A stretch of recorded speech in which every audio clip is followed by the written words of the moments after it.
Langkah berat tanpa suara, mencari jejak dalam gelap gulita. Bibirnya koma komitmen. Rencana balas dendam hari-hari berlalu dengan lambat.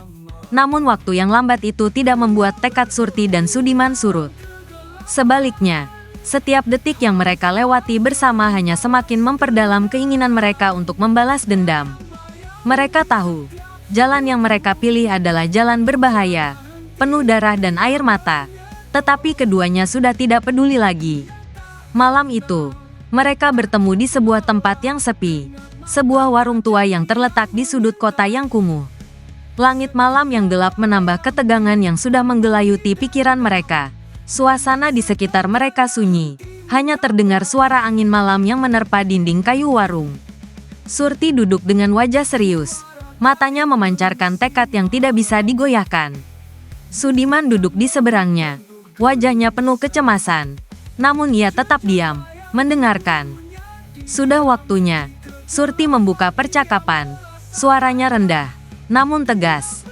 Kita mulai dari mereka. Sudiman menatap Surti, hatinya berdebar.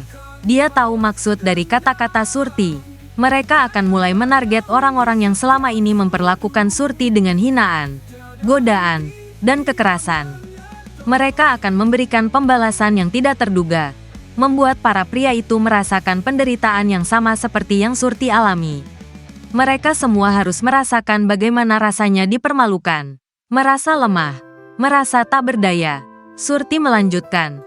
Bibirnya menyeringai dengan ekspresi yang sulit dibaca. Apakah itu senyum atau kemarahan yang membara? Tapi, Surti, Sudiman mulai berbicara dengan hati-hati, meskipun suaranya bergetar. Kita harus hati-hati. Kita bukan hanya bermain dengan api, tapi dengan nyawa orang lain. Kita tidak bisa begitu saja menyeret mereka ke dalam dunia kita.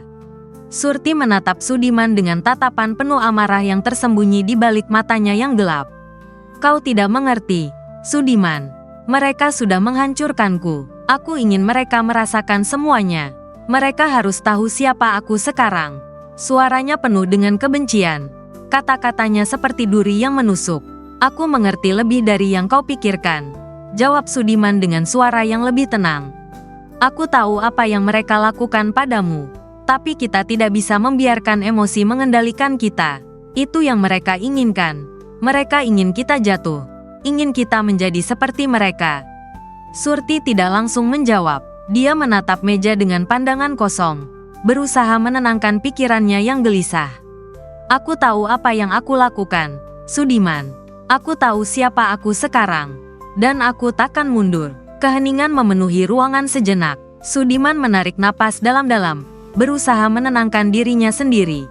Baik, kalau memang ini yang kau inginkan, kita harus punya rencana yang matang. Kita tidak bisa hanya bertindak asal-asalan. Setiap langkah harus dipikirkan dengan hati-hati. Surti mengangguk, matanya menyala dengan semangat yang hampir menakutkan. Kita mulai dengan pria pertama yang menghina aku, Doni. Dia yang pertama kali membuatku merasa tak berharga. Kita akan balas dia, Doni. Sudiman bergumam. Wajahnya berpikir keras. Dia cukup terkenal di tempat-tempat gelap ini. Tapi, dia bukan orang yang mudah jatuh. Kalau kita berhadapan langsung, kita bisa berisiko besar. Surti tersenyum dingin. Senyum yang tidak menggambarkan kebahagiaan, tetapi lebih kepada kesediaannya untuk melakukan apa saja demi mencapai tujuan. Kita tidak akan langsung menyerangnya. Kita akan bermain lebih pintar. Aku sudah tahu jalannya. Kita akan membuat dia terjebak dalam permainan kita. Mata Sudiman terbelalak. Apa maksudmu? Dia suka berpamer. Selalu ada di bar atau klub-klub malam. Menggoda perempuan dan merasa seperti raja. Kita hanya perlu memberi sedikit dorongan untuk membuatnya memperlihatkan siapa dia sebenarnya. Dia akan terpancing. Dan kita akan ada di sana untuk menghadapinya. Suara Sudiman sedikit gemetar. Namun ia tetap berusaha keras agar tidak tampak takut. Kita harus membuatnya merasa dia tidak aman. Jika kita membuatnya merasa terancam, dia mungkin akan melawan dengan cara yang lebih brutal. Biarkan dia melawan. Biarkan mereka semua melawan. Itu yang aku inginkan. Pembalasan yang sempurna. Jawab Surti dengan kepercayaan yang membara. Kita hanya butuh waktu. Semua akan jatuh ke tempatnya. Sudiman menggigit bibirnya, ragu-ragu sejenak sebelum berbicara. Apa yang akan kita lakukan setelah kita menjatuhkan Doni? Dan setelah dia, siapa lagi? Surti menatap Sudiman dengan tatapan tajam. Sebuah senyum miris terukir di wajahnya. Setelah Doni, kita akan ke yang lain. Mereka yang berpura-pura baik di depan, tapi memanfaatkan perempuan seperti aku di belakang. Aku tidak akan berhenti sampai mereka semua merasa apa yang kurasakan. Kedua matanya bersinar penuh api balas dendam. Sudiman menatapnya.